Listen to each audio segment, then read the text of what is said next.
Everyone, and thank you for joining us today. I'm pleased to be here with Mickey Amery, Alberta's Minister of Justice, to announce changes to the way our elections work in the province.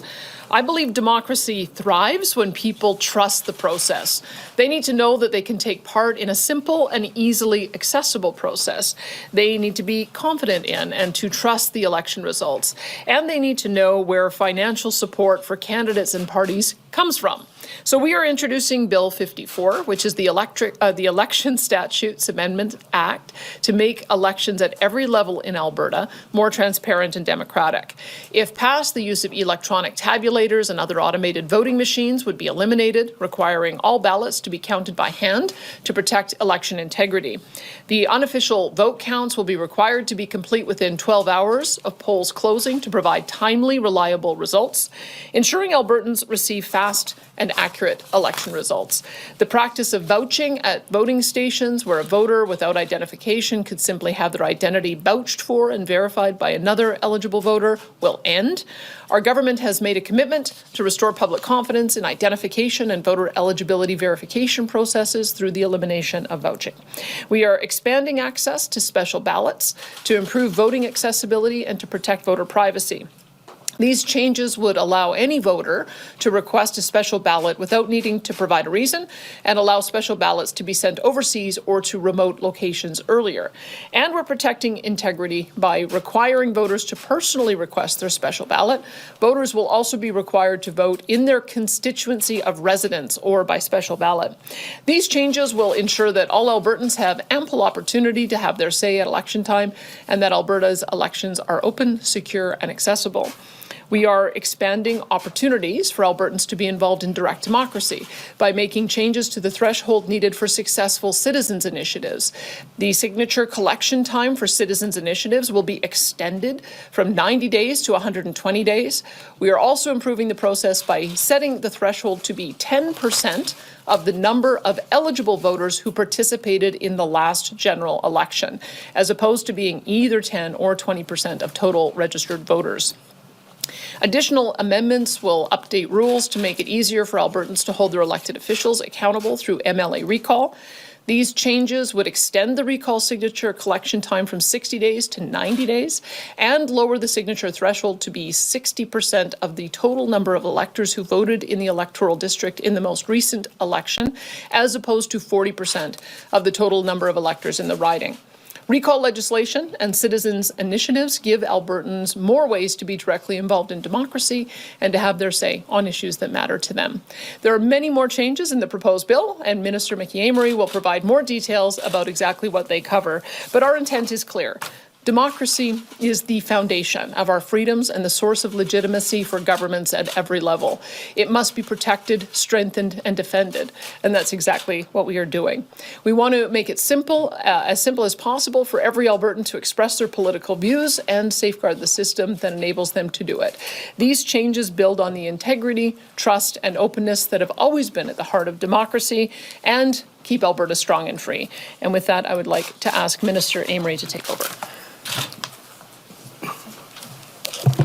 Well, thank you, Premier, and good afternoon to members of the media and all of those watching. Today in the House, I will be tabling Bill 54, the Election Statutes Amendment Act, that will make amendments to several pieces of legislation that govern democratic processes in this province. Reviewing elections-related legislation to strengthen public trust in the integrity of our elections is one of my mandate items from the Premier. These proposed amendments result from a review of our democratic process legislation. This review revealed opportunities to make changes that will ensure our democratic processes are fair, free, and transparent. This includes provincial elections, Senate elections, referendums, and citizen initiative petitions. As the Premier mentioned, we are strengthening public trust in elections by eliminating the use of electronic tabulators, ending the practice of vouching, and making amendments that will make the process of voting even easier for Albertans. Through Bill 54, we are strengthening the role of scrutineers so that they can observe every aspect of the electoral process. Political parties will be able to begin and participate in judicial recounts, and we will prevent a single official agent from acting on behalf of more than one independent candidate. Municipal councillors and school board trustees will also be required to take an unpaid leave of absence when running for provincial office. Albertans expect free and fair elections, and that's exactly what we intend to deliver on. Through Bill 54, we're also making a number of amendments to election finance rules. Contributions from Alberta corporations and unions will be allowed, and existing legislative reporting requirements will apply to ensure that candidates are fully transparent about where their campaign dollars are coming from. To recognize the increased cost of campaigning, amendments would also adjust party and candidate expense limits. This includes adopting a maximum election expense limit of $5 million per registered political party and increasing the maximum election expense limit per registered candidate to $75,000. And for third-party advertisers, we will reduce the maximum limit on contributions to third-party advertisers to ensure that political action is led by Albertans rather than by outside influences. Third-party advertisers will also be required to indicate if they support or oppose a referendum question or questions under the Referendum Act to increase clarity for Albertans when deciding how to vote in a referendum. We'll also be making it easier for Albertans to vote in a constitutional referendum by allowing mail-in ballots to apply to these referendums. Like special ballots, this is one more way that we're providing flexibility for Albertans.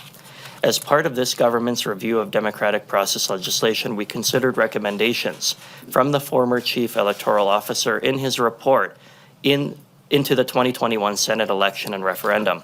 In response to that report's recommendations, Bill 54 proposes changes that would improve voting in Senate elections and referendums. This includes improving access to voting in First Nations and Métis settlements during referendums and Senate elections. All Albertans who are eligible to vote should have consistent and equal access to voting, and now the Chief Electoral Officer would conduct votes held in conjunction with municipal elections. As I've already mentioned, the government is introducing Bill 54 in response to my mandate to review our legislation and recommend changes to strengthen public trust in our democratic processes. These proposed changes are intended to give Albertans confidence that our democratic processes are fair, consistent, and transparent for all. Introducing these proposed changes this spring will give Elections Alberta, political parties, prospective candidates, and other participants time to understand and implement any changes that they need, any changes that pass into law, before the next election. Albertans rightly expect their government to make sure that democratic processes are fair so that all Albertans can continue to participate and trust in our democratic processes. Thank you, and with that, we'll take questions. Thank you, Minister. Just a reminder for those in the room and on the phones that this press conference and information shared regarding the legislation are under embargo until the legislation is tabled later today. We'll start off with questions here in the room before going on to the phones. As about the election, are they embargoed? if it doesn't pertain to the legislation, then not under embargo. So yeah, we'll go with one question, one follow-up per usual, starting off here in the room and then onto the phones. If I could get a show of hands for those with questions in the room. We'll go to Manuel and then we'll go to James. Question for Premier Smith about last night's election result. This morning you wrote that Albertans will have an opportunity to discuss our province's future, assess options for strengthening our province against future hostile acts, and choose a path forward. What's that path forward? Because you have taken a lot of measures in the recent years against Ottawa, against the Liberal environment and energy measures. You've adopted an Alberta Sovereignty Act. Like, what's next? Well, I look at it a little bit differently. The federal government has taken hostile actions against Alberta and against the Constitution and against our right to develop our resources. And every action we have taken has been to reassert that the Constitution matters, the division of powers matters. And so I, at the very beginning of the campaign, said whoever got elected, I would expect them to address the 9 offensive pieces of legislation and policy that prevent us from being able to exercise our constitutional jurisdiction to develop our resources. We want to see a guaranteed access to economic corridors that include pipelines to get to new markets. We want the repealing of Bill C-69 so that we do not have an unending process for approvals that essentially means no more pipelines can be built. We need to lift the tanker ban off the BC coast. We need to eliminate the oil and gas emissions cap that has been proposed, which is a production cap. We need to scrap the so-called clean electricity regulations. We need to end the treatment of plastics as toxic. We need to abandon the net zero car mandate. We need to return oversight of the industrial carbon tax fully to provincial jurisdiction. And we need to halt the federal censorship of energy companies. I mean, this is all very reasonable requests. And so I've put that on the table. I know that the opposition leader said that they were very reasonable. Prime Minister Carney, it's a little unclear. And so I'm going to work over the next 6 months to try to get those things addressed. Because if it is the case that there's a consensus now about getting our energy to market, getting our resources to market, finding new markets, these are kind of the baseline to reset the relationship with Alberta. And so you mentioned those 9 propositions that you want them to move forward with. As far as I know, Carney has a soft commitment to 2 of them about the energy corridors and an even softer one about the emissions cap. And yet, 28% of Albertans vote for him. So how do you reconcile that? And what do you say to Albertans who voted for a party that opposes what you think are Alberta's crucial interests? I'll tell you what I think. I think that over 300 MPs got elected because they stood on a platform to get our resources developed, to work with provinces to establish economic corridors, and to get our products to market. I think the NDP got crushed, the Greens got crushed, and the Bloc Québécois lost ground because they were opposed to that agenda. And so I would hope that the current Prime Minister understands that his mandate comes from moderate voters who actually want this province to be a genuine energy superpower and the country to be a genuine energy superpower. And so that's why I believe we saw the outcome that we got last night. It wasn't because they doubled down on extremist environmental policies that would crush our industry. It was the opposite. They depicted themselves as wanting to create a new approach, one that would be in sync with what all the provinces are asking for, and that's what I'll be asking the Prime Minister to do. Perfect, thanks. And we'll go to James. Yeah, Premier, it's the day after a federal election, and this press release uses the word referendum or referendums, I think around 6 times. So is this something you're considering? And if so, what's the timing?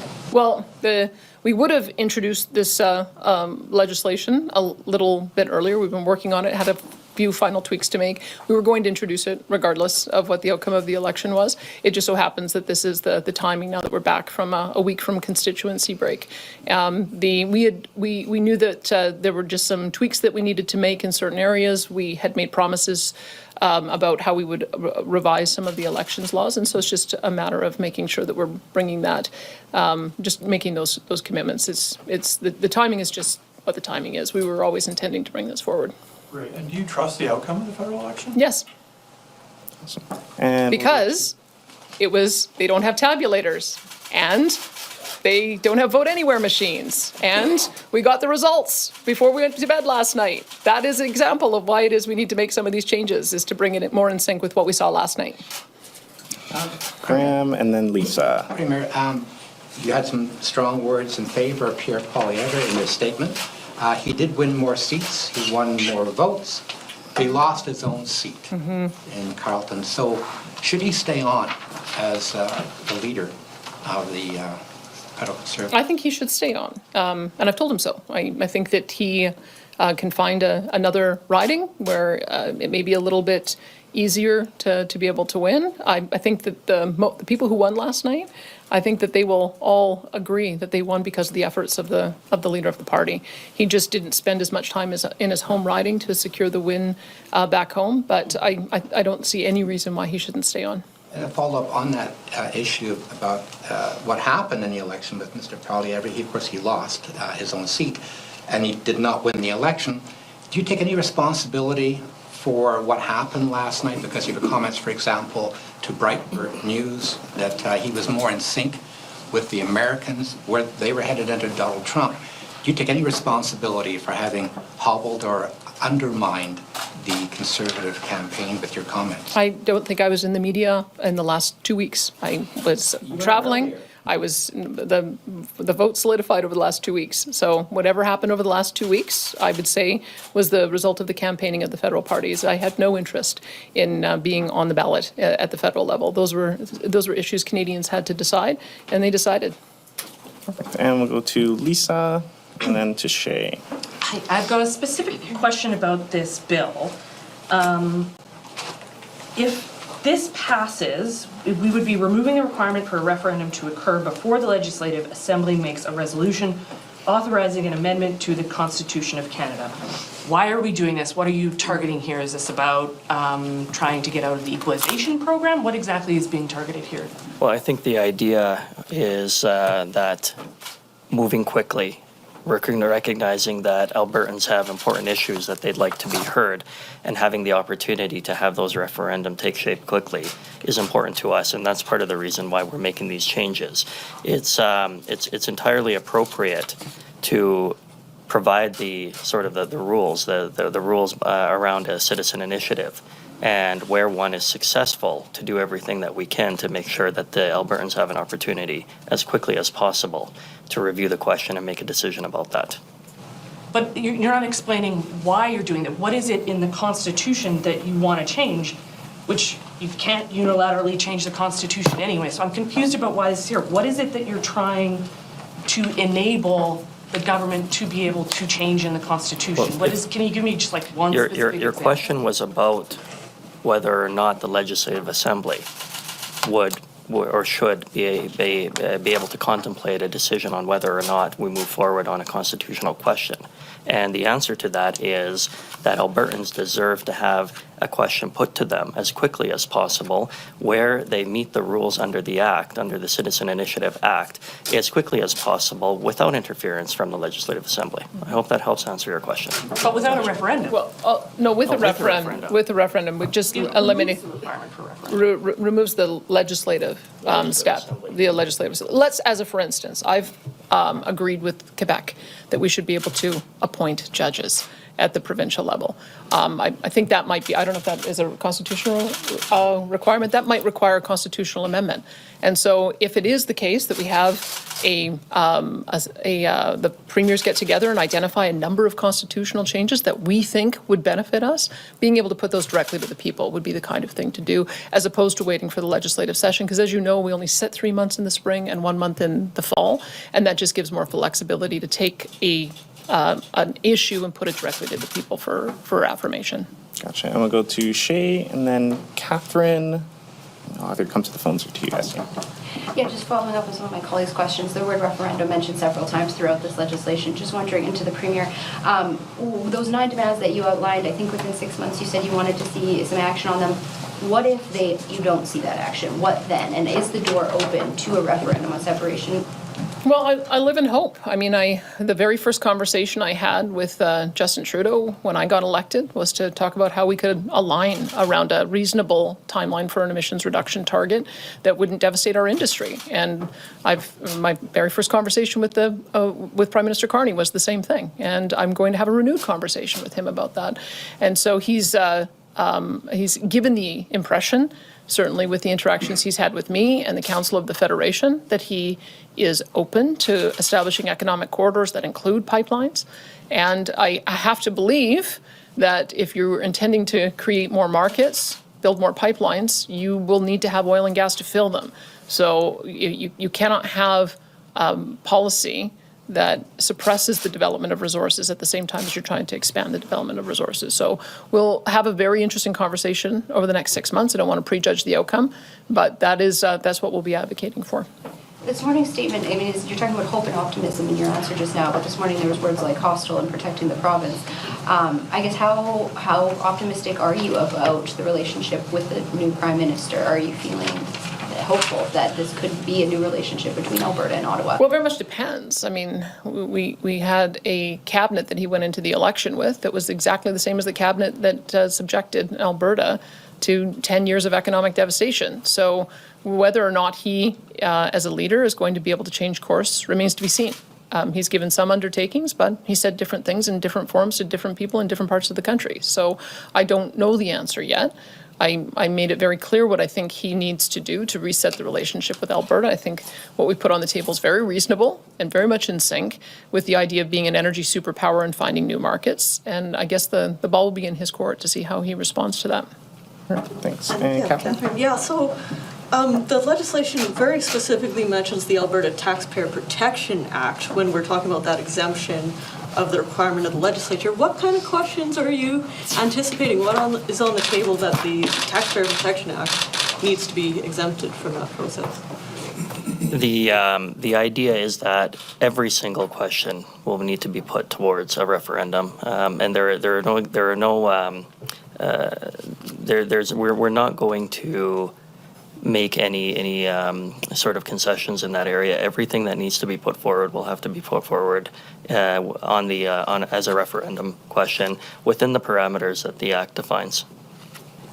And in another section of the Act, this is something that came up during the RCMP's investigation of the UCP in leadership races. These changes would permit people to buy party memberships for a spouse or other family. It does not require their consent, and there's no dispute mechanism. So let's say my husband wanted to buy an NDP membership so he could cast 2 ballots for Nenshi in the leadership review. I would have no way of saying unacceptable. So who was asking for this and why? Well, I think generally speaking, families typically have these conversations amongst each other, and they work together. They talk about where their political views are leaning towards. They look to talk and discuss important issues of the day together. We'd like to think that happens in most families, if not all. And certainly having the ability to, for one individual to purchase a membership for a spouse or a child is not intended to indicate or to suggest that there would be some nefarious type of approach. What it was intended to do is allow for one individual in a family to be able to make a purchase, a bulk purchase, if you will, for direct family members when those family members are all in agreement. We don't presuppose that any family member will buy multiple memberships to cast multiple votes for any individual, and we certainly would not suggest that is appropriate whatsoever. But families typically talk about these things at the dinner table, and they have the opportunity to purchase memberships using one credit card from one individual in the family seems to be the natural way that families typically do this, and I think it's appropriate that we allow them to do that. To be more direct, we're actually going to hold the NDP to the same strict standard that we have in the UCP. The UCP has always said you can only buy a membership for yourself or a close family member. You can't bulk buy memberships. And so this will ensure that all political parties have to follow that same strict rule in leadership contests. Thank you. And we're going to take a couple questions from the phones, and then we'll come back to the room if we have time. Operator, could you put through our first caller, please? Rahim Mohammed with Post Media. Hello, this question's for the Premier. Madam Premier, do you agree with some of your fellow Conservatives that Premier Doug Ford and Corey Teneycke are at least somewhat to blame for the Conservatives falling short in last night's election, given their multiple unsolicited interjections during the campaign? All I can tell you is I tried to keep myself out of the federal election. I know the media kept on trying to draw me in. I felt that this was an important contest for the leaders of the federal parties to fight out, and they did. I have a relationship with Ontario Premier Doug Ford that is very constructive at the Council of the Federation, and I'm hoping that continues. Just a quick follow-up. Does a Liberal victory with the Liberal track record on resource issues and Alberta-Ottawa relations, does that increase the prospect of you calling an early election either sometime before the end of the calendar year or in 2026? Well, I still have a 2.5-year mandate. Minority governments don't tend to last very long. So it may well be that we're already into an election before I face re-election. So I don't really see any reason to go to an early election. Thanks, Rahim. Operator, could you put through our next caller, please? Rick Bell with Post Media. Good afternoon, Premier. A real simple question.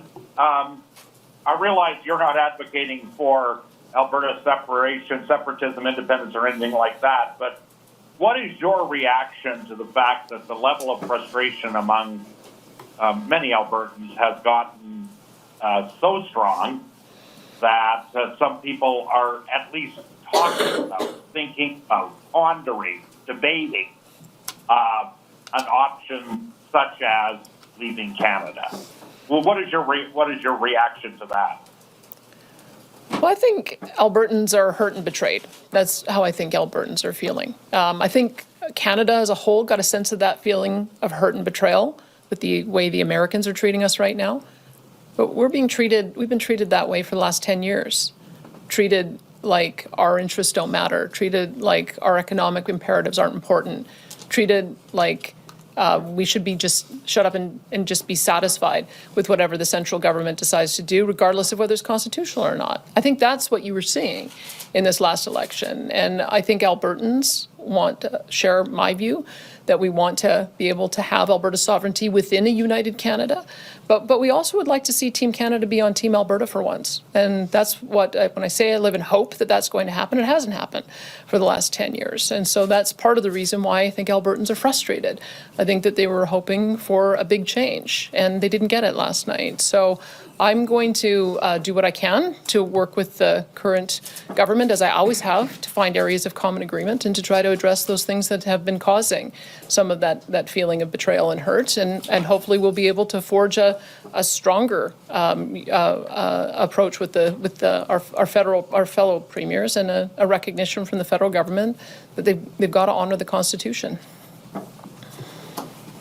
And my follow-up question is, there's already, an article popped up just as you were speaking about the Bloc Québécois offering to help Carney to stay in office, provided he does certain things, one of which would be, of course, not talking about pipelines going through Quebec as an example. So my question is, how do you feel about the prospect that the Bloc Québécois could, on many issues, prop up the Carney government if it turns out that they are in fact a minority?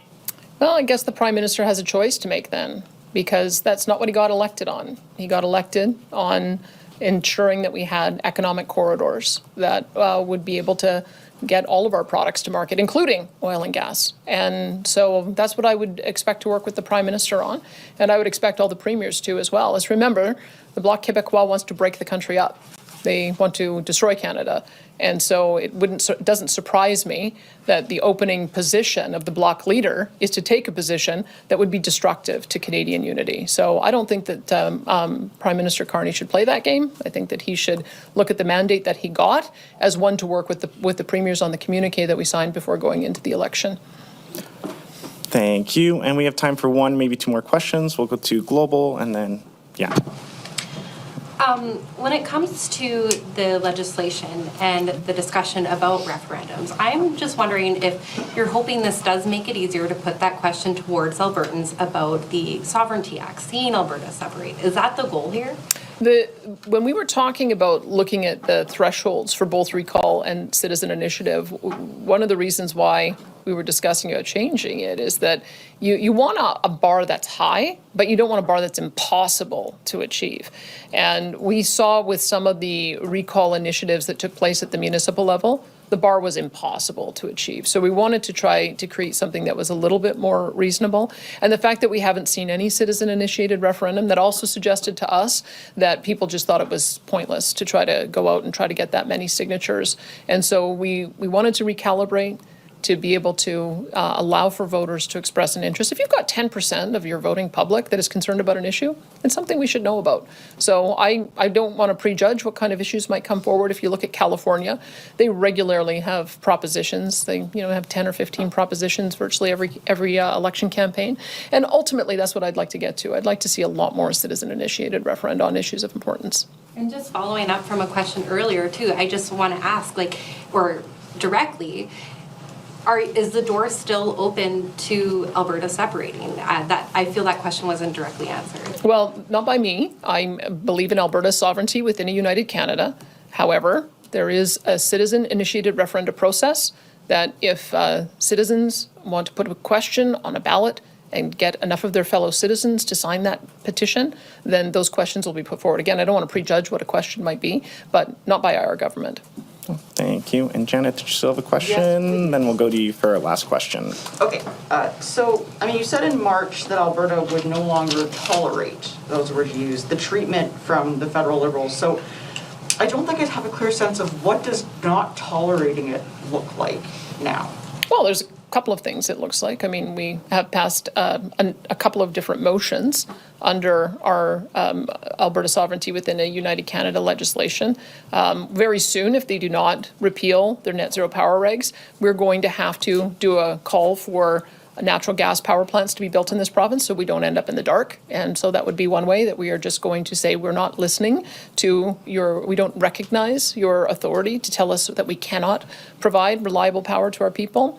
The other area, of course, was with our emissions legislation. We've made our oil and gas sites critical infrastructure that federal agents cannot go onto without permission. We have taken ownership of emissions data, so the emissions data will be reported to us.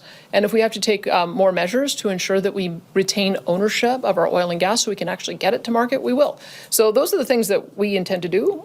We're going to assert our right under the Constitution to develop our resources, develop our electricity grid for the benefit of Albertans. So when it comes to the way you've been having diplomatic relations with the U.S., you know, some people might say it's been a unique approach compared to the federal government and the rest of Canada. So how does this election result change the kind of diplomatic approach you're going to be taking with the U.S.? We've been wanting to have a constructive relationship with the U.S. Keep in mind that virtually all of our oil and gas go to the United States because our neighbors wouldn't let us build pipelines east and west. Let's remember the reality of what we're facing in our country. But also let's demonstrate that with the construction of Trans Mountain and the Coastal GasLink, that has changed a lot for our province, which says to me we need a lot more of it. And so I would say we're going to be looking at the potential to build pipelines south, east, west, and north. And we will see if we're going to meet with a supportive partner at the federal level. The Prime Minister made a lot of supportive comments prior to the election, during the election, and now we'll see whether or not that is the case after the election. But we would, our preference would be for us to provide energy security to Canada first and make sure that we're building pipelines across the country so that Quebec and Ontario don't have to rely on all their energy coming up from America or coming from overseas. Our priority would be to also help our friends in Asia. We have a real advantage, having just come back from Japan and South Korea. We have a real advantage by having pipelines now open up to the West Coast. The Americans don't have that. Americans don't have the ability to serve the Pacific the way we do. If you have to get oil and gas from the Gulf Coast, it takes 55 days to get to Japan. It only takes 8 days to get from Canada. So why don't we take advantage of that opportunity, double down and do more of it? So those are the kind of things that I'll be looking at. And if there is an opportunity as well, once relationship with the United States normalizes with the renegotiated Canada-U.S. Free Trade Agreement, we would be open to having conversations with the United States about expanding more pipeline access down south as well. Thank you. And that's all the time we have for questions today. Thanks, everyone. Thank you.